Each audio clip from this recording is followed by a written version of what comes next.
Livro Primeiro o Escudo, depois o Buquê, de Lenara Padilha. Decisões que importam antes de amar. Capítulo 5. Pais ausentes, filhas carentes. É gritante a carência de paternidade desta geração. Poucos elogios são recebidos na infância. Nenhuma pegada à frente para seguir. A vida mostrada nem sempre é a vida real, pois só mostramos o que queremos, depois de editarmos, obviamente, para parecer que realmente temos uma vida interessante e que não nos falta nada. No entanto, na verdade, ansiamos profundamente por aceitação. Uma aceitação que muitas vezes começou a faltar muito cedo. Enquanto segura o escudo da orfandade, a legenda de sua foto pode dizer algo como: não me importo com o que as pessoas pensam de mim, mas na sua alma você sofre se em 5 minutos aquela sua foto não receber nenhum like. Querida leitora, números não dizem nada a respeito de quem você é, e sim aquele que a criou. Você não é órfã, Deus a ama e a aceita. E ele, somente ele, sabe bem como o seu valor é, pois deu tudo o que tinha para recriar o caminho até você. E esse é o seu valor. Como disse Todd White certa vez, quer saber o seu valor? O céu faliu para ter você de volta. Deus Pai pagou o seu resgate com o que ele tinha de mais valioso, o seu filho Jesus. É tudo isso que você vale. Milhares de seguidores numa rede social nunca substituirão os milhares de abraços que nosso Pai terreno não nos deu. Quem pode suprir tamanha carência? Quem pode resolver algo que aparentemente só a volta no tempo talvez resolveria? Por que não o Deus do tempo? Por que não o Deus do amor? Em meio a muitos discursos feministas recheados de autossuficiência, vemos figuras aparentemente plenas e admiráveis. Mas será que isso se repete do lado de dentro? Em muitos casos, esse comportamento é só uma reação. A autoconfiança não é mais eficaz do que a confiança no alto. Deus quer nos devolver a segura fragilidade de não confiar tanto em nós quanto confiamos nele. É essa fraqueza que vai nos conectar com o forte. Nós nos sentiremos seguras com as nossas raízes nele. A beleza da vulnerabilidade. Não é errado correr atrás dos seus sonhos. Nem é errado trabalhar fora e ter o seu dinheiro. O problema é que, ao se gabar tanto da sua independência em tudo, talvez o homem da sua vida, ao olhar você de longe, pense: é, ela não precisa de mim. Aliás, ela não precisa de ninguém. Você então passará o recado que quer, que não precisa de ninguém para realizar seus sonhos. Mas no fim das contas, não colherá o que na verdade sempre quis, que é alguém para compartilhar seus sonhos, para ajudar a alcançá-los mais rapidamente. Ser uma profissional de sucesso na sua área, viajar pelo mundo, seja qual for a sua meta pessoal, você já parou para pensar o quanto pode ser doloroso conquistar tudo isso sem ter alguém do lado para viver junto? Você pode até compartilhar nas redes sociais com milhares de pessoas, mas você sabe que lá no fundo gostaria de uma pessoa para compartilhar aquilo de verdade. Uma pessoa que não somente tenha conquistado grandes coisas com você, mas alguém que, apesar dos seus defeitos, a conquistou. Não há fraqueza nenhuma nisso. Isso é lindo. Fomos criadas para amar e ser amadas. No entanto, hoje muitas mulheres cristãs têm se dedicado mais a provar para todo mundo que não são fracas, a ponto de assumir que precisam de alguém e que podem chegar lá sozinhas por conta própria. Não existe Cristo nisso. Fomos criadas para amar e receber amor. Sem ter a humildade de reconhecer que precisa de outra pessoa para caminhar e crescer, você não se parecerá com Cristo. No mundo que vivemos, a vulnerabilidade é vista como fraqueza. Contudo, se mostrar vulnerável é uma chave para exercer empatia. E sim, se mostrar muito interessante. Limitações, defeitos e fraquezas não precisam ser maquiados de forma como estão sendo nos relacionamentos. Quando Deus diz que vai tirar o coração de pedra e colocar o coração de carne, ele está afirmando: quero que você precise da minha defesa, pois a dureza do seu coração não é mais poderosa do que o meu escudo para te defender. Heroínas de si mesma. Na minha opinião, esse comportamento de autossuficiência é só uma reação. Certo dia, vi uma imagem na internet que dizia: She needed a hero, so that she became. Traduzido, significa: ela precisava de um herói. Então, foi isso que ela se tornou. Algumas meninas têm esfregado sua vida adulta na cara dos seus pais. Muitas delas, quando criança, só precisavam de uma boa referência masculina, um herói para chamar de seu. E como não tiveram, tentaram se tornar heroínas da sua própria vida. Um ideal com uma motivação tão amarga precisa provar que nunca precisam de ninguém. Mas só elas e Deus sabem que enquanto chega a noite, sua criança interior chora, lamentando por essa profunda necessidade de amor paternal. Deus pode restaurar o seu relacionamento com seus pais. Ele pode lhe mostrar com clareza qual é a sua parte e qual é a dele. O Senhor pode fazê-la ficar em paz com aquilo que não pode voltar e fazê-la forte para aceitar o que não pode mudar. Trabalhar em parceria com o Pai Celestial é fantástico, mas o primeiro passo deve ser o nosso. Cheguem perto de Deus e ele se chegará a vocês. Tiago 4:8. O caminho para a restauração. Se algum dia, de alguma forma, você foi profundamente marcada por alguma atitude do seu pai e da sua mãe, e não sabendo mais lidar com as consequências disso, tem beirado o desespero, eu quero te convidar a fazer algo. Pegue isso que você está sentindo. Pegue tudo o que veio à tona com a leitura dessas últimas páginas. Pegue os sentimentos mais sujos e que mais têm levado você a ser exatamente quem seus pais foram e a vingar-se das outras pessoas. E dê nomes a esses sentimentos. Por mais que isso doa, isso acaba somente em você. Como assim dar nome? Chame-os, mas não para ficar. Chame-os pelo nome porque eles terão que sair. Mas, antes de vê-los indo embora, você terá que encará-los, e isso não será uma vergonha, e sim uma decisão, uma boa escolha. Desejo de sumir pode ser o nome de um deles. Vontade de morrer ou de machucar alguém também é outro. Culpa, solidão, rebeldia, desejo de vingança e etc. Enfim, nomeie-os, olhe-os de frente e lance-os. Lance-os sobre Jesus. Coloque-os na cruz para lembrá-la de que eles não pertencem a você, que é filha de Deus. Coloque sobre o Senhor, pois ele já autorizou a fazer isso. Ele já te deu autoridade. Você pode fazer isso sem medo de que ele vá se ofender ou se assustar. Não importa se você está sentindo que se encontra a quilômetros da sua cura. A presença de Deus, ela transforma qualquer beco em lugar de redenção. Uma longa distância pode ser encurtada por ele, se você der o passo mais importante. O primeiro. Faça o natural e deixe que o restante, o milagre, ele fará. Em qualquer aperto, a qualquer nível de estresse, no início do desespero ou no auge dele, não importa. Quando ele estende a mão, o sobrenatural acontece. Não depende só dele, afinal, ele já quer isso há muito tempo. Depende da sua resposta agora. Não vai ser muito fácil, mas é tão bom saber que alguém fez esse caminho primeiro para poder nos assegurar de que é possível. Jesus, o qual, em troca da alegria que lhe estava proposta, suportou a cruz sem se importar com a vergonha, e agora está assentado à direita do trono de Deus. Portanto, pensem naquele que suportou tamanha oposição dos pecados contra si mesmo, para que vocês não se cansem nem desanimem. Hebreus 12, do 1 ao 3. Tente imaginar o sorriso de Jesus agora. O sorriso da pessoa que devolveu a vida para você. Ele suportou o sofrimento porque sabia que lá na frente haveria alegria. Uma alegria que valia a pena. Sempre que eu penso no rosto de Jesus, eu imagino alguém de riso fácil. Mas ele também chorou. E quando era tempo de chorar, ele fazia esse passo a passo. Aí de cima, e lançava sobre o seu pai todo o peso. No jardim do Getsêmani, sozinho, suando sangue de tanto desespero, prestes a enfrentar a cruz, ele fez isso. Primeiro, ele nomeou. Começou a sentir-se tomada de tristeza e de angústia. Então, lhes disse: A minha alma está profundamente triste até a morte. Mateus 26, 37. Por muitas vezes, lutei em ser sincera com Deus. Porque eu pensava: ele já sabe. Ele já sabe todas as coisas. Não vai mudar nada se eu falar ou se eu não falar como eu me sinto.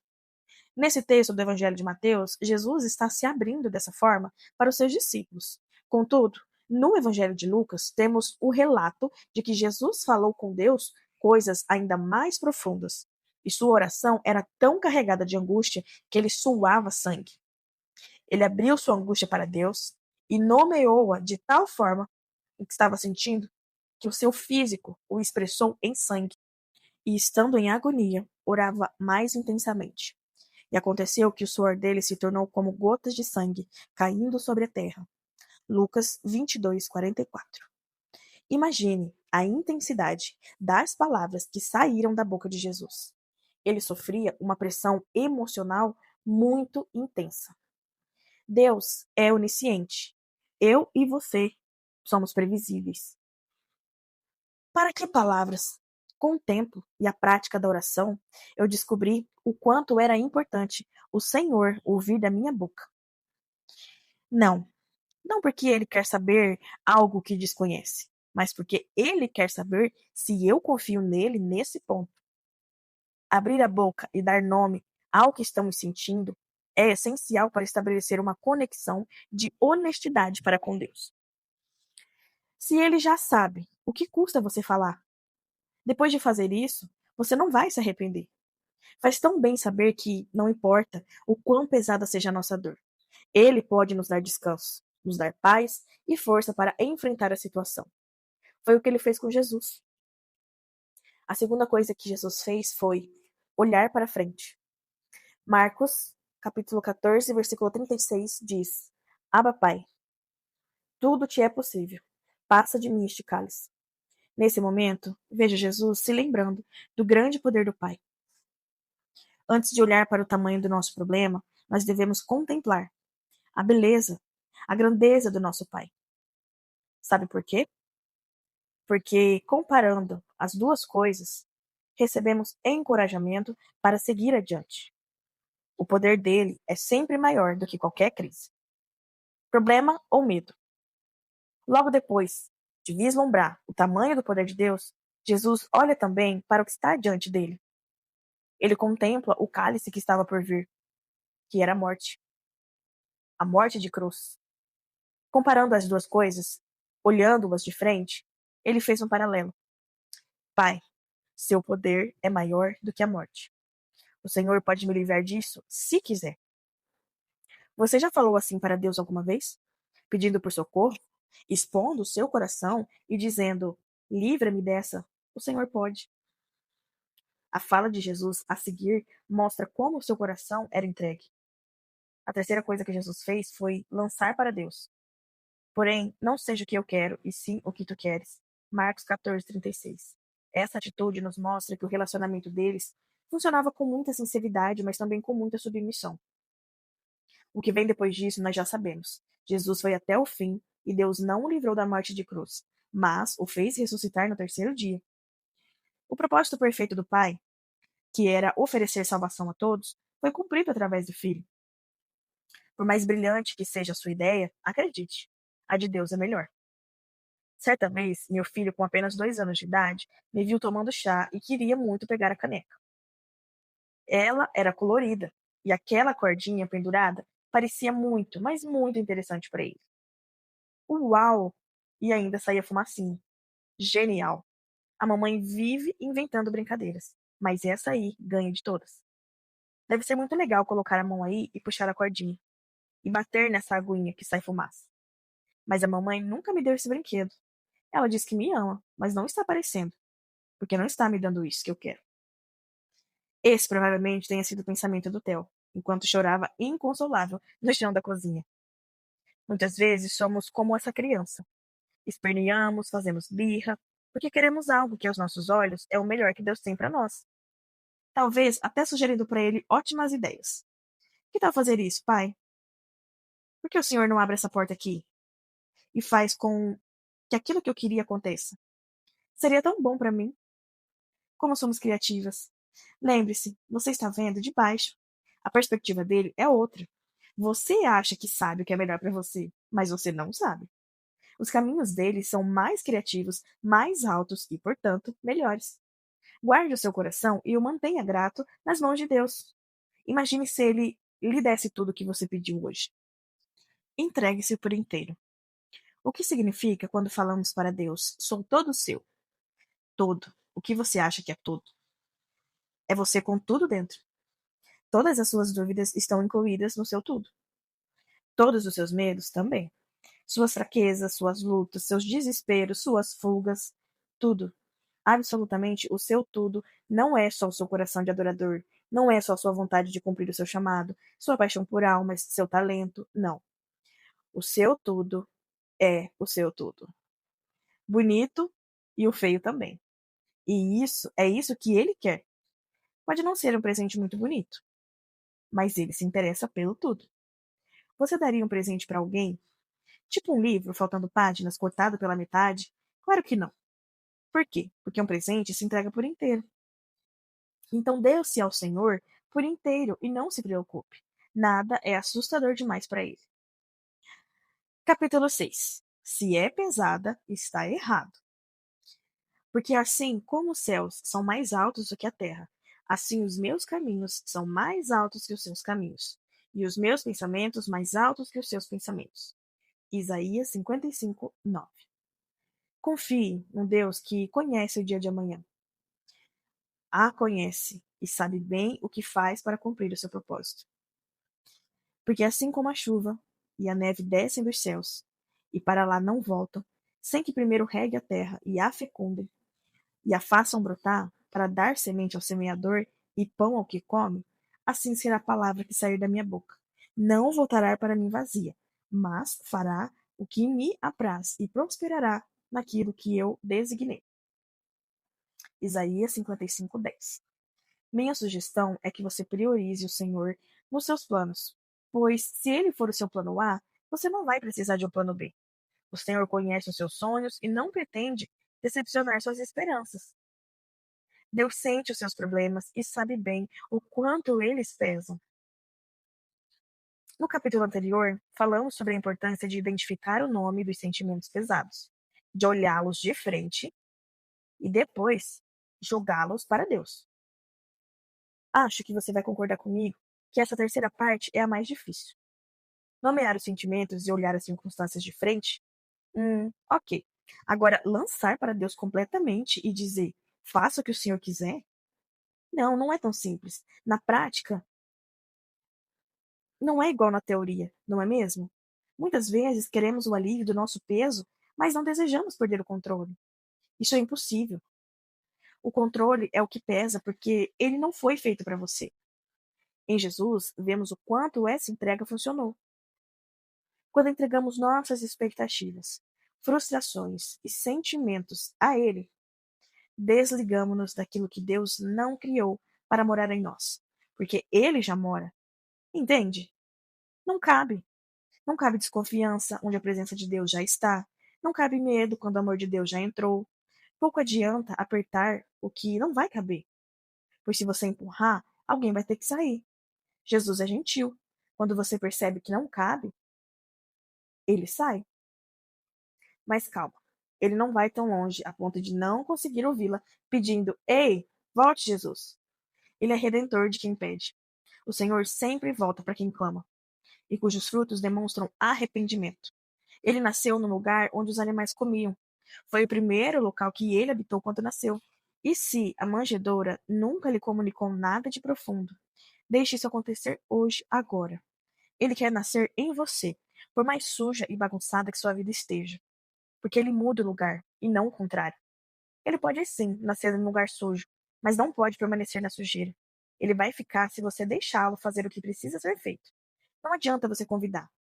Fique à vontade, a casa é sua, e logo depois, com as suas atitudes, dizer: Mas não vai mexer em nada, hein? É impossível as coisas continuarem iguais depois que ele entra, porque você nunca mais será a mesma. Um descanso para a alma. Com bastante frequência, a nossa alma vai precisar acessar esse lugar de descanso e de confiança. Ela precisa se lembrar de que não é normal carregar fardos pesados. Aproximemo-nos do trono da graça com confiança, a fim de recebermos misericórdia e encontrarmos graça para ajuda em um momento oportuno. Hebreus 4:16. É mais fácil do que parece, mas exige disciplina. A nossa alma tem a perigosa tendência de complicar as coisas que, na verdade, segundo a Bíblia, são fáceis de resolver. Às vezes, Deus nos manda não fazer nada, apenas descansar e esperar. E até mesmo quando não temos que fazer nada, achamos difícil. Se ele tivesse nos passado uma lista de coisas para fazer, seria bem mais fácil, pois temos um tanto de Marta em nós, que só se sente muito útil quando faz algo, não é mesmo? Mas descubra a Maria que existe em você. Leia Lucas 10, 38 ao 42. Lá conta essa história e podemos perceber que Maria sabia que não seria mais ou menos aprovada por Jesus pelas coisas que ela faria por ele, e sim por quem ela era. Quem tem a sua identidade de filha bem resolvida em Deus não gasta tempo preocupada em conquistar a atenção do pai pelo fazer, mas sim dedica-se a ser. Antes de ver nossas mãos fazendo algo, ele quer que entreguemos o nosso coração. O fazer deve ser consequência do coração de uma filha entregue e não o objetivo dela. Se é fácil, está certo, mas se é pesado, está errado. Anotei essa frase em um dos meus muitos caderninhos. Ela é um dos bilhetes que Deus me entregou um dia e até hoje é uma espécie de termômetro para mim. O Senhor me disse que não seria fácil. A cada escolha que eu fizesse, obedecendo a sua palavra, o mundo me pressionaria mais um pouco, e enquanto habitasse nessa carne, eu passaria por dificuldades e enfrentaria a constante guerra entre a carne e o espírito. Então, pedi a Deus discernimento para entender quando era apenas uma dificuldade comum com essa guerra diária e quando era um peso. Com as dificuldades, aprendemos, mas os pesos não nos permitem caminhar, e isso é péssimo e não provém de Deus, pois nossa vida com Ele nunca deve estar parada. Se você não está crescendo nele, então está retrocedendo. Nosso Pai sempre fica em expectativa depois de nos dar coordenadas específicas. A expectativa dele é que correspondamos àquilo.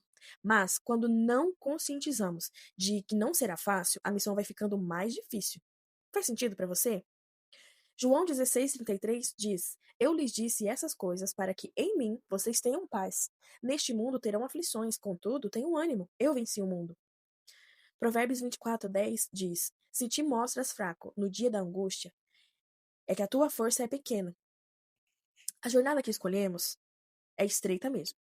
Ao buscarmos um alinhamento da nossa paternidade terrena, talvez nós nos deparemos com emoções difíceis de lidar, situações sem solução aparente, das quais não tivemos culpa. Quanto mais eu renunciava e obedecia, mais errado dava as coisas para mim. Então, eu me lembrava de que o mesmo Deus que me diz: Neste mundo vocês terão aflições, contudo tenham ânimo, eu venci o mundo, é o Deus que diz: O meu jugo é suave e o meu fardo é leve. A aflição faz parte, sim. Ele já nos avisou disso e nos deu Jesus como exemplo. O peso, porém, não deve fazer parte dos nossos dias. Temos um fato: não vai ser fácil. Possuímos um exemplo a seguir: Jesus nos mostrando que é possível. E temos um exercício que deverá tornar-se um hábito da nossa alma, que é não andar com pesos. No Senhor, encontramos descanso, encontramos um fôlego para retomar o caminho mais uma milha. Cuide para não voltar. Traumas são sementes envenenadas que encontraram um solo propício e não foram arrancadas a tempo. Eclesiastes 2:3 diz: há tempo de plantar e tempo de arrancar o que se plantou. Deus pode arrancar pela raiz. Afinal, nada é impossível para ele. No entanto, a partir de agora, você deve vigiar mais para não deixar nenhuma situação ou nenhuma palavra lançada sobre você ficar em seu coração. Tempo suficiente para germinar alguma coisa. Por isso, lance sobre ele. Capítulo 7. Um relacionamento sério. Deus quer nos conhecer. Você pode até se perguntar: mas ele é o Deus Todo-Poderoso, onisciente, que sabe todas as coisas e que me criou. Existe para esse Deus a possibilidade de não me conhecer? A resposta é sim. Ele sabe quem somos, afinal, ele nos criou. Mas as passagens bíblicas em que ele diz: Eu não os conheço, deixa claro que o Senhor almeja muito mais do que um prazer. Meu nome é Fulana. Ele deseja um relacionamento. Mateus 7:21 diz: Nem todo o que me diz Senhor, Senhor entrará no reino dos céus, mas aquele que faz a vontade de meu Pai, que está nos céus. Muitos naquele dia vão me dizer: Senhor, Senhor, nós não profetizamos em seu nome, e em seu nome não expulsamos demônios, e em seu nome não fizemos muitos milagres? Então eu lhes direi claramente: Eu nunca conheci vocês. Afastem-se de mim, vocês que praticam o mal. Enquanto somos solteiras, temos um espaço na nossa vida. que torna mais fácil administrar o tempo da nossa rotina para as atividades que nos levam a conhecer melhor a Deus. Por exemplo, tempo de devocional mais intenso, retiros, seminários, leituras de livros, jejuns e etc. Antes de me dizer que eu não posso afirmar isso, porque não conheço sua vida, seus planos, seus afazeres, permita-me concluir. Com o passar do tempo, além do trabalho, que pode ser algo que já faz parte da sua rotina, você terá um marido, terá filhos, uma casa, e cada um desses itens acrescentam algumas atividades e obrigações na sua vida que serão inegociáveis. Não digo que será chato, pelo contrário, será maravilhoso. Cada fase tem seu brilho, tem suas vantagens, sacrifícios, alegrias. Mas veja que interessante a passagem de 1 Coríntios 7, do 33 ao 35. Quem não é casado está livre para se dedicar unicamente ao Senhor. O casamento envolve a pessoa nos emaranhados da vida doméstica e na necessidade de agradar o cônjuge. Essas demandas exigem quase toda a atenção. Tempo e a energia que os casados gastam no cuidado mútuo pode ser utilizado para Deus, por quem não é casado. Um amor para chamar de mil. Conheço pessoas extremamente interessantes e bem resolvidas que são solteiras. Mas também conheço pessoas pelas quais eu torço muito para que encontrem um amor, pois sei que se tornarão mais doces e menos pesadas. Ter um amor nos faz bem, porque o amor nos aceita, nos inclui e nos adoça. Um namoro é muitas vezes apenas um cafuné que a pessoa precisa na autoestima. Ter alguém que nos ligue no fim do dia faz toda a diferença, sim. Alguém que nos elogia, que nos anima, que vez ou outra nos decepciona, mas é alguém para chamarmos de nosso. Meu namorado, meu noivo. Que solteira nunca passou por um período querendo chamar alguém de amor, desejando ter alguém para andar de mão dadas. Mas sabe o que é importante? E o que nós esquecemos? Estar solteira é diferente de estar sozinha. Estar sozinha é diferente de ser triste. Com certeza você conhece alguém que encontrou um namorado, mas não se encontrou. E isso acontece com certa frequência, porque esquecemos que o amor, antes de ser físico, é espiritual. Um namorado pode preencher os vãos entre os seus dedos frios, com uma mão quentinha. Pode preencher requisitos altíssimos da sua exigência listinha. Mas exige um lugar dentro de nós que nenhum relacionamento jamais vai preencher. Deus soprou fôlego em nós quando nos criou. Ele não soprou amor. Por quê? Porque a carência faz parte da busca. Ele nos criou para buscar ele. Seria muito cômodo para o Senhor criar robôs, mas seria muito chato também. Por isso, ele não nos encheu de amor, e sim da necessidade de amor. Esse anseio por um amor que enche, amor eterno, senso de eternidade, nos faz buscá-lo. E esse é o ponto. Também pôs a eternidade no coração do ser humano, sem que este possa descobrir as obras que Deus fez desde o princípio até o fim. Eclesiastes 3:11. Deus não é previsível como nós. Por isso, algumas vezes a resposta dele vem disfarçada de pergunta. Ele preparou tudo para que correspondêssemos entendendo que precisamos dele antes de qualquer outro amor. O amor do Senhor é a base, e sem base, poderemos até ter uma paixão intergaláctica que nos faça voar e viver com a cabeça nas nuvens. No entanto, seria algo que não vai construir nada. E se tratando de coração, quando não existe construção, há destruição. Pois a palavra diz em 1 Coríntios 8:1 que o amor edifica. O que não visa edificação, crescimento, não é amor. Amando o amor em pessoa. Não se faz história de amor sem busca, muito menos sem conquista. Jesus veio para nos ensinar a amar em todas as esferas, incluindo o amor pelo nosso futuro cônjuge. Ele fala aos maridos: ame sua mulher, entregando-se por ela. Eu fiz isso pela igreja. E as esposas, ele determina: sujeitem-se em honra ao seu marido. Como você faria por mim?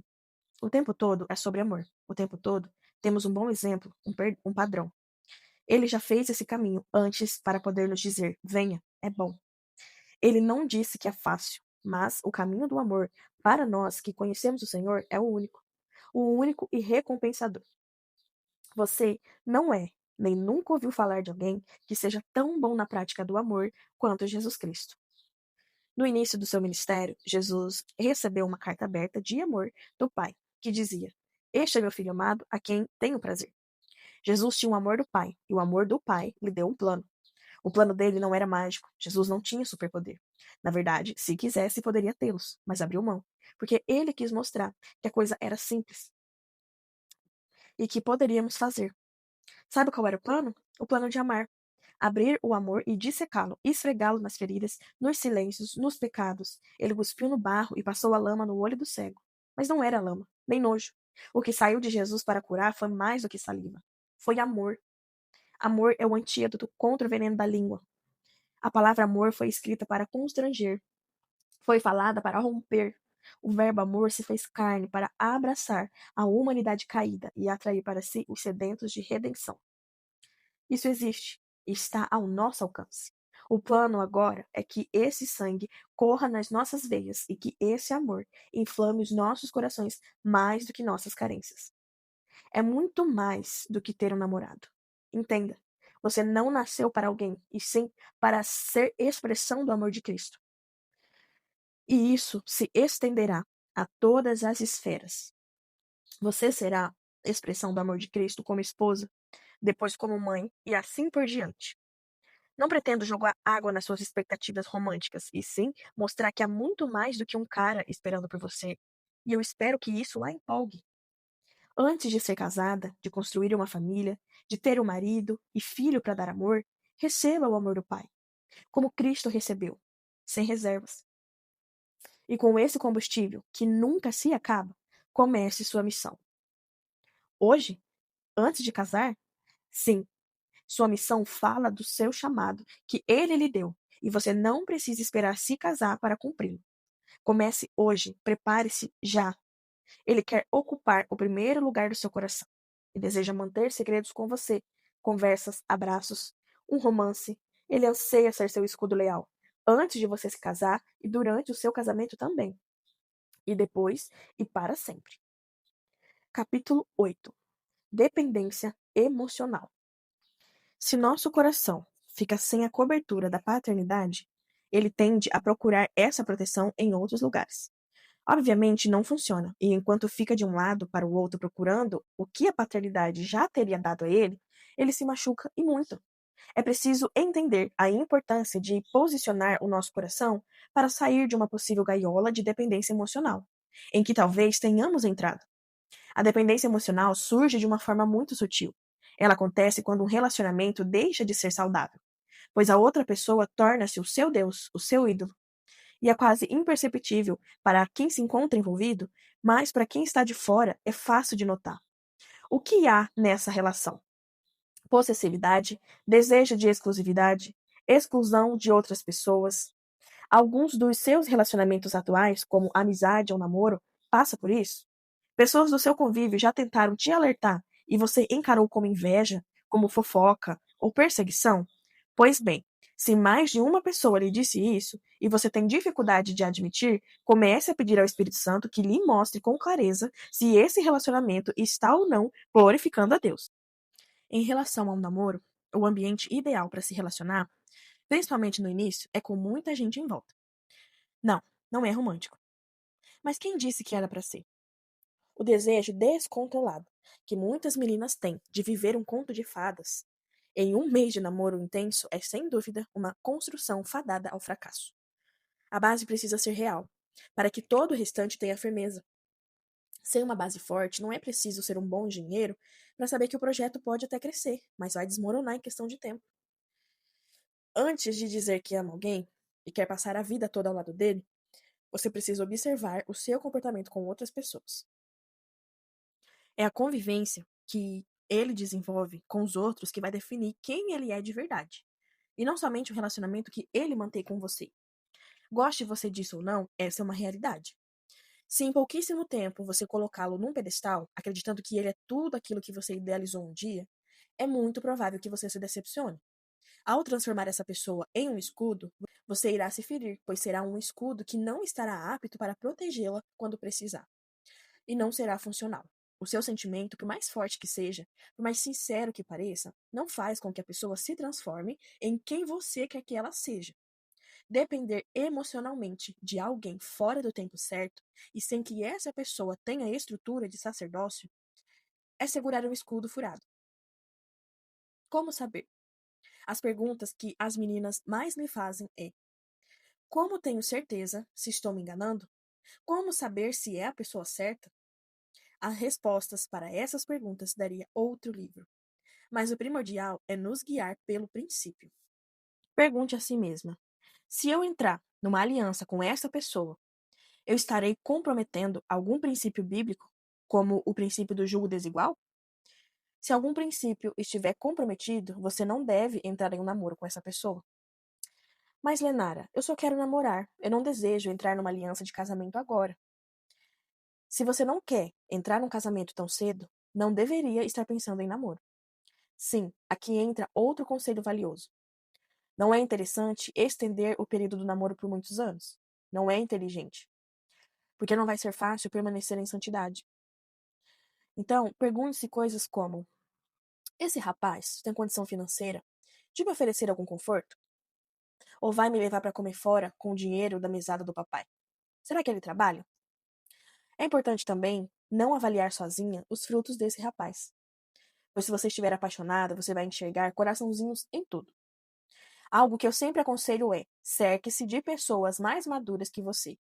Eleja um casal de sua confiança, que conheça esse rapaz e ouça a opinião deles. Faça perguntas e escute essas pessoas sem preconceito. Outra coisa que eu respondo sempre é: você sabe quando não é o cara certo. Você sabe o que não quer. Quando surgir o que quer, saberá identificar. Muitas vezes estamos apaixonadas pelo que idealizamos da pessoa. Quer ver? Responda sinceramente.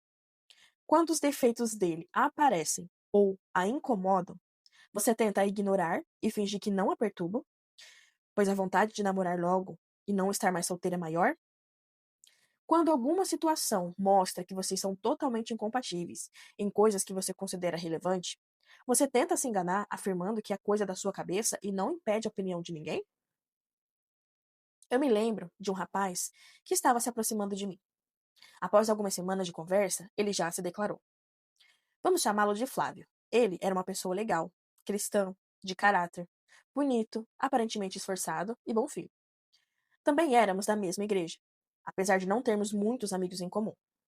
Quando nós conversávamos, ele era super gentil e o papo até que fluía. Então, eu aceitei entrar no período de oração com ele, a fim de realmente perguntar a Deus se ele aprovaria esse relacionamento e para ver se algo no meu coração mudaria. Pois apesar de gostar dele, eu não tinha convicção de que queria namorá-lo. Eu idealizava que namoraria apenas uma vez, e com alguém com quem eu me imaginasse casada. Isso não acontecia em relação ao Flávio, mas não custava orar sobre isso. Na época, eu tinha uns 20 anos, fazia faculdade, trabalhava e era super ativa na igreja, onde eu tinha uma turma de amigos muito próximos. Viajávamos juntos, saímos todo final de semana e etc. Enquanto orava, listei questões importantes para mim que eu gostaria que o Senhor me ajudasse a identificar se o Flávio possuía. Dar-se bem com seus amigos, ou no mínimo se esforçar para isso, seria um sinal. Se fôssemos namorar, eu não gostaria que os meus amigos saíssem da minha vida, muito pelo contrário. A opinião daqueles que andavam comigo tinha muita importância, e eles me conheciam só de me olhar. Lembro-me de que, na primeira vez que saímos juntos, depois de um culto de sábado, eu já tinha claramente a resposta. Não queria acreditar que o senhor tão rapidamente havia escancarado essa questão para mim. O Flávio era uma pessoa na internet, aonde conversávamos bastante, ou quando estávamos sozinhos, e outra pessoa completamente diferente em grupo. Com outras pessoas, ele era super fechado.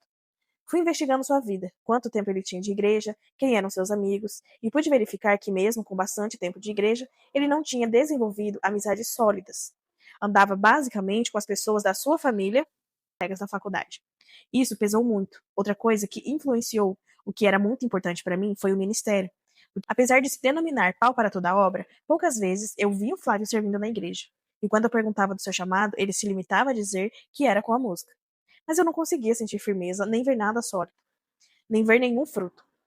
Será que no futuro isso mudaria? Se um jovem de 20 e poucos anos, com todo o tempo e energia dessa fase, não consegue se doar a Deus em alguma área de serviço, ele o faria quando estivesse com mais idade? Enquanto toda essa análise acontecia, nenhuma gota de sentimento mais forte surgia em meu coração. Eu gostava dele, mas enquanto orava, o Espírito Santo me mostrou que eu estava apegada e empolgada com a ideia de alguém estar interessado em mim. Claro que eu gostava de ser cortejada, de ter alguém que se preocupasse comigo, me elogiando em tudo, dando presentes. Afinal, que jovem não gosta disso? Ele se destacava pela aparência e, em algum lugar dentro de mim, eu havia curtido a ideia de, quem sabe, namorar alguém tão bonito. Mas foi uma ideia que rapidamente evaporou. Afinal, muitas outras coisas importantes estavam em jogo, que era impossível ignorar. Em um dos meus caderninhos de anotação, havia a frase: "Não deixe o bom distrair você e fazê-la perder o melhor." Quem sabe o Flávio seria um bom namorado e eu conseguiria influenciá-lo a mudar algumas coisas do seu comportamento. Mas talvez não. Eu não pagaria para ver, pois o Senhor já havia me respondido. Ele era um bom rapaz, mas não era o melhor de Deus para mim. Foi então que, um pouco antes do tempo de estipulado de orar, conversamos e colocamos um ponto final na possibilidade de namorar. Para minha surpresa, alguns meses depois, eu soube que ele estava orando com uma colega minha, do mesmo círculo de amigos. Ela veio me perguntar se eu me importava. Agradeci a Deus pelo livramento, pois, com essa postura, ele mostrou que claramente não desejava me namorar. Ele queria uma namorada. Não acompanhei muito o desenrolar dessa série, para saber se ela teve êxito. Só que nessa época, as minhas amigas me ajudavam a identificar características dele que não tinham nada a ver comigo. Apesar de toda a atmosfera romântica que ele criava para nossas conversas, isso não bastava. Aliás, essas demonstrações de afeto, antes de sermos de fato namorados, até causavam efeito contrário para mim, pois eu achava que ele estava forçando a barra. Como minha mãe dizia, mas que menina exigente, seja chata, se for preciso, porque o que está em jogo é o seu futuro. E começar um namoro e depois terminar pode não ser o fim do mundo. Mas já imaginou o quanto podemos ser roubadas através de um namoro que não estava nos planos de Deus? Nossa pureza pode ser roubada, nosso tempo pode ser roubado. Tantas coisas podem nos ser tiradas. Eu posso lhe dizer que ele não desperdiça nada. Então, com certeza, as experiências ruins da nossa vida serão usadas por ele para nos ensinar algo e nos atrair de volta ao centro da vontade dele. Mas eu havia decidido que não queria perder tempo. Caminhe com mulheres mais velhas, porque com certeza elas não vão saber nada do filme que você gosta, das bandas que você costuma ouvir, e vão pedir para você traduzir metade das coisas e das gírias que você fala. Mas veja o que a Bíblia fala a respeito das mulheres mais velhas. Tiago 2, do 3 ao 4. Que as mulheres mais jovens, ao se inspirar nelas, as mais velhas, modelos de bondade, saibam como amar o marido e os filhos, que sejam virtuosas e puras, e que cuidem bem da casa e sejam boas esposas. Essa mulher pode ser a nossa mãe, pode ser a nossa líder, nossa pastora. Nosso pai ou um líder também podem nos dar boas orientações se tivermos em dúvida sobre o relacionamento em que está acontecendo essa dependência emocional. Afinal, um homem conhece mais as intenções de outro homem, assim como uma mulher supõe mais intuitivamente a intenção da outra em determinada situação. Apaixonar-se é normal, mas se você quer continuar a jornada com o escudo certo, então tome cuidado com essas paixões. Consulte o seu amigo em primeiro lugar, pois ele é quem sonda o coração enganoso. E considere se aconselhar com pessoas sábias, que muitas vezes vão falar o que você não gosta de ouvir, mas que a longo prazo vão contribuir muito para a sua jornada. O que fazer depois de um relacionamento que nos devastou? Bom, não sou uma pessoa muito equilibrada fisicamente falando. Tenho um vasto histórico de arranhões e hematomas, frutos desse meu desejo desastrado de ser. Mas tudo bem, essa sou eu. Aprendi a lidar com isso e depois de me levantar dos tombos e de sacudir a poeira, além de superar as dificuldades, eu aprendi a rir de mim mesma. Em 2014, eu estava voltando do trabalho para casa, andando por uma calçada de uma avenida, que inclusive era bem movimentada. Devido ao horário, que era o comecinho da noite, eu fiquei meio desconfiada de um homem que parecia me seguir. E quem nunca passou por isso, não é mesmo? Além de andar rápido, eu comecei a olhar muitas vezes para trás, a fim de ver se a figura havia sumido. Numa dessas olhadas para trás, eu simplesmente voei. A calçada tinha um paralelo solto, que somando a meu passo desajeitado e acelerado, resultou num tombo daqueles feios. Depois de voar alto nesse tropeço, eu fui ao chão com tudo. Joelho e braços do lado direito sentiram mais um impacto. Levantei, meio tonta, e como estava pertinho de casa, meu marido me buscou de carro. E o resto foi curativo e muitos ais ais. Eu fiquei cerca de 15 dias mancando. E não foi nada grave, e o médico disse que era questão de tempo para tudo voltar ao normal. Eu havia amassado a cartilagem do meio do joelho. É tudo de que me lembro de todos os termos médicos que ele disse naquele dia. Então, eu fui convivendo com aquela dorzinha suportável, porém constante, principalmente na hora de andar. Ao longo daqueles dias, eu já havia adquirido alguns macetes para que as minhas caminhadas fossem menos doloridas. Toda mulher que se preze tem seus truques, não é mesmo? Acabou o blush, passamos batom na bochecha, o sapato preferido descolou, colocamos em casa mesmo. Sobrou aquele refogado do almoço, inventamos uma torta deliciosa para o lanche da tarde. É ou não é? Pois bem, engana-se quem pensou que eu ficaria em casa de molho. Fui experimentando novas maneiras de pisar no chão com as pernas direitas, para sentir que qual forma iria doer menos.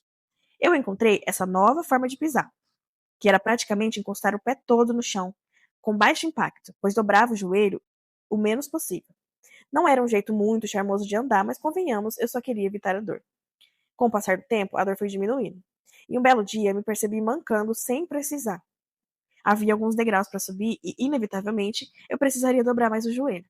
Respirei fundo, já esperando a conhecida dorzinha, e, para minha surpresa, ela não estava mais lá. Subi o restante dos degraus feliz e contente, fazendo até mais esforço de propósito só para testar se meu joelho estava realmente recuperado. E sim, ele já estava. Que alegria! Mas ao decorrer do dia, ao fazer o caminho de sempre, indo para o trabalho, me peguei mancando de novo. Ao passar por uma vitrine repleta de espelhos, fiquei a me observar andando. E fiquei irada, depois de contestar que aqueles poucos dias de dor haviam servido para me fazer desaprender a andar normalmente. É mole?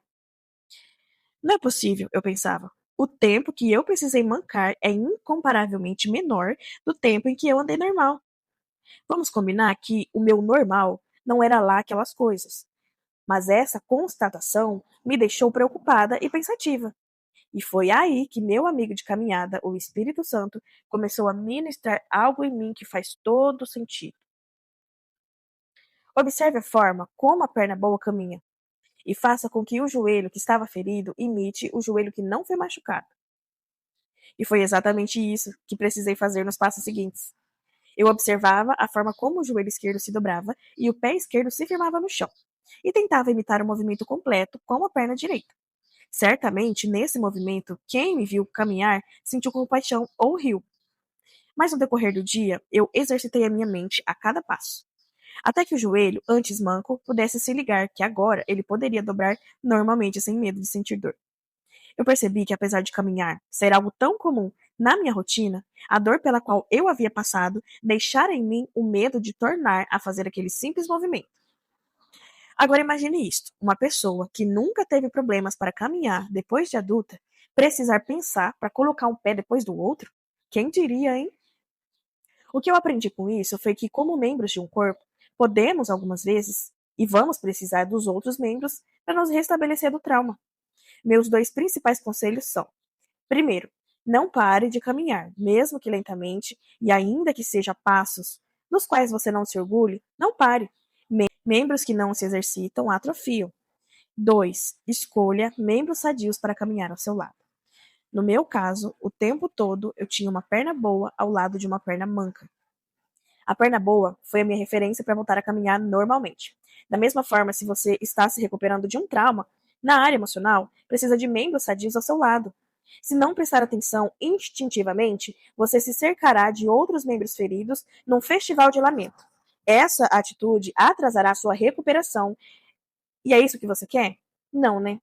Se você insistir na caminhada, imitando os membros sãos, aos poucos falará como curada, andando como curada, se comportando como curada. Mas por quê?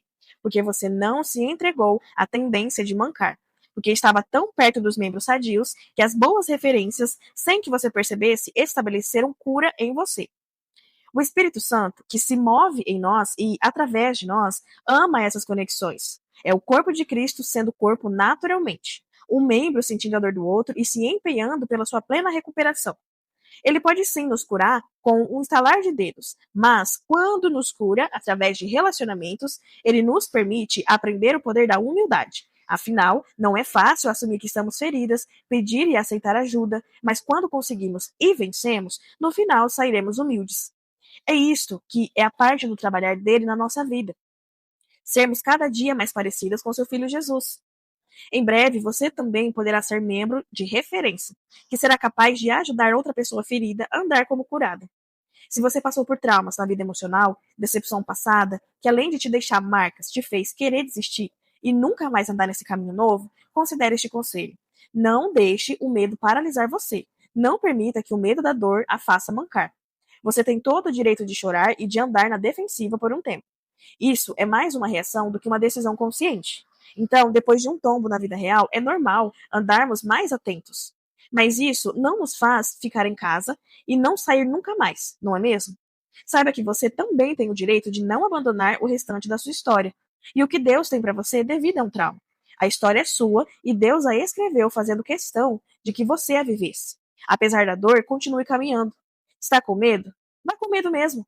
Mas deixe o amor de uma pessoa pegar na sua mão durante a caminhada. Ele sabe o que fazer com o medo. Como você era antes de ter medo de coisas menores que o seu Deus? Já pensou nisso? Reflita nisso agora.